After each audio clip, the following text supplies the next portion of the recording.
A while ago, I was kind of just shopping around for a new book, and this one book caught my attention. And it was this book of people that had mystical experience, but lay people. And I just thought that was pretty amazing, so I started to browse through it. And this one story, okay, I didn't buy the book, but this one story I really liked, where this guy, he had just gone to the barber, finished going to the barber, and he's walking away. And when he's walking away, this elderly woman passes by him that reminds him of his mother. So he starts to think of his mother. Then he said, all of a sudden, he said he was filled with this kind of warm sensation, and this burning light was inside him. And it only lasted for an instant. But he said, in an instant, he could feel this light inside of him that is connected to all these people. And then he realized in an instant that we're all united together, that this light binds us all together in what he called his indivisible unity. And he said, we're all one in God. All those in heaven and us, all of us one. He said it was so profound, even though it just lasted an instant, that he found himself leaning against this brick wall and tearing up. And so he instantly kind of felt, I've got to tell people about this. And his first thought was run to the barber and tell him, we're all connected. And then he realized he'd looked like an idiot. But I did like that, and personally I do believe that. But if you look at the history of the Catholic Church, we've had hundreds of saints who have had very similar mystical experiences, from Teilhard de Chardin, Thomas Merton, Blaise Pascal. He wasn't a saint, but he was a mathematician. But he had a similar mystical experience. Bridget of Ireland, and the very first time this happened was actually on Pentecost, the feast we celebrate today. That what it celebrates is that the Holy Spirit burning inside of us, that we're really not a bunch of individuals. All of us are one, even with all those in heaven. And to understand the Feast of Pentecost, you have to first understand it's a Jewish feast. And this is probably a little bit review, but remember in the Old Testament, you have all these 7 major celebrations. And the first one is you eat the Passover lamb and you are set free. You're set free from Egypt, and they go through the water, and on the other side of the water, 50 days later, and then in Greek, how you say 50 days is Pentecost. So 50 days after the Passover, Moses goes up on the mountain and he brings back the 10 Commandments. So the Feast of Pentecost celebrates that really God has given us this morality, the 10 Commandments.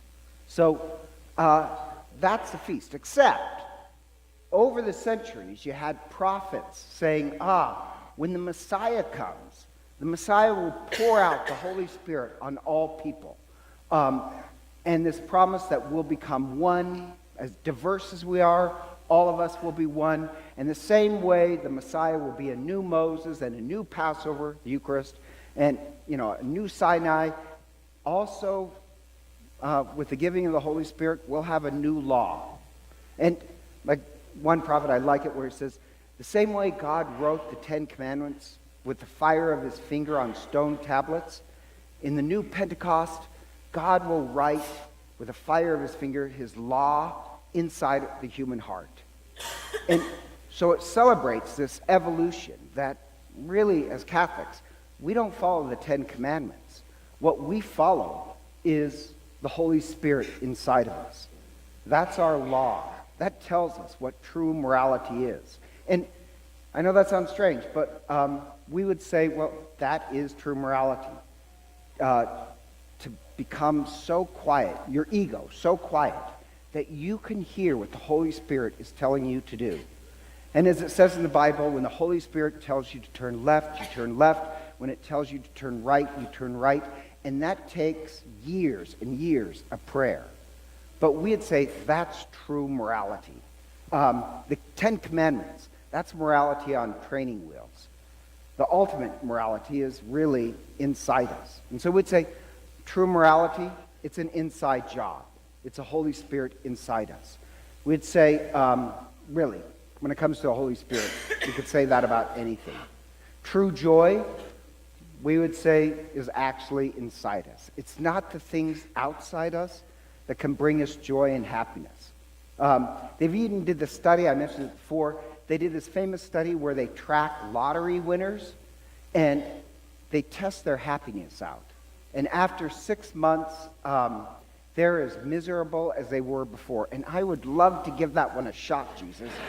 But really, you'd think you'd be happy, but you just go back to whatever you were. Or horribly, people that are in horrible car accidents and they become paraplegic. They did this study, and after about 6 months, you're as happy as you were before. There's nothing on the outside of us that can truly make us happy. It's actually this connection with the Holy Spirit, really, that brings us joy. And to prove that, they've done multiple studies on people who meditate regularly. You always turn out happier if you meditate regularly. We would say it's an inside job. It's a Holy Spirit. Or morality, unity, we'd say true unity. It's not based on anything outside us, such as politics or culture or ethnicity. True unity, like all the great mystics, is when we realize through the Holy Spirit, we are all one. That's why, like, the first reading was describing at Pentecost, you had all these people of different races. Every race, language, and way of life. All these people, completely different. They're all united together in the Holy Spirit. Or the second reading, where it says, we're baptized into the Spirit. In baptism, we are no longer Jew or Greek or Minnesotan or Irish or whatever. We're really all one. That's a true reality. It's what all these mystics celebrated throughout the century and what we're celebrating today.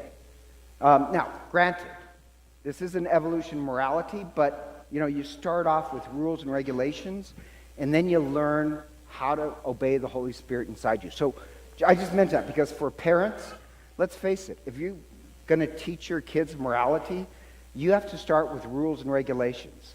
They have to learn that first. And in the back of the church, you guys, parents and godparents, you guys promise that you would teach them this way of Christ, which really is the way of the Holy Spirit.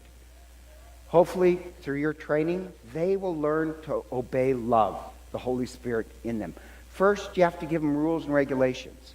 And then when they turn about 55, hopefully, love has so overtaken their heart, it controls them. And we celebrate today, really, in this baptism, that all of us are one. And the day the church became a church, if anybody asks, when did the Catholic Church start? The answer would be Pentecost. Remember, the prophecy would be when the Messiah comes, he would pour out the Holy Spirit, then all these people, as diverse as they are, we'd all be united. And there's never existed a church, no other church except the Catholic Church, has ever been more culturally diverse and unique. Where all of us would say, no matter what age, 10,000 years ago, 100,000 years ago, we're all one. Despite whatever race, language, and way of life, we're even one with all those in heaven. So today is the birthday of the church. So it's so fitting that we have 6 baptisms today.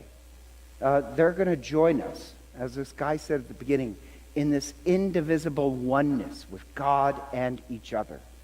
They're going to join us in this higher morality of obeying the way of the Holy Spirit. So parents and godparents, if you still want your children baptized, please come forward.